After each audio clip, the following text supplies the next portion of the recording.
I'm not surprised. And, if you listen to Inside Hockey Town, you've heard Ken Cal and I talk about it every week for probably the last month or so when somebody brings it up, that Ken Holland's coming back. I think we said that he was going to come back there, that we heard that he was going to come back.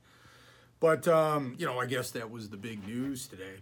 And the one thing that I've been saying about it consistently, if you haven't tuned into Inside Hockey Town, and you should, we're on tomorrow at 9 o'clock, is that if I were the one who were making the decision, I wouldn't bring Ken Holland back.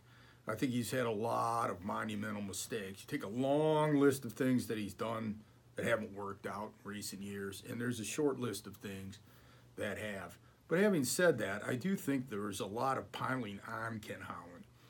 People not giving him credit for the things that he's done in the past.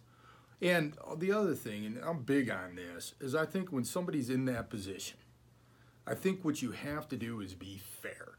So from this point on, and Ken Holland started to make trades, like the trade which he dealt Tatar, when he traded Mrazek, when he got draft picks and said they were going into a rebuild, then you understand that perhaps he gets it in what they need to do.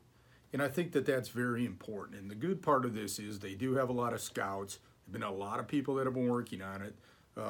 Their younger talent starting to look a little bit better than maybe it did a year or two ago.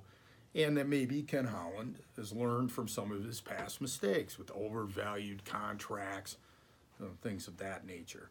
So, yes, I understand the skepticism about it. I understand the disappointment about it. But I do think you have to be fair to Ken Holland. And I do think the Red Wings are in a position where they can actually get better, starting with a couple of their younger players like Larkin and Mantha, and the fact that they're going to have an early draft pick, I suppose, keep your fingers crossed. They won tonight, why? That type of thing. But where they actually may get Rasmus Dahlin or similar like talent early in this draft.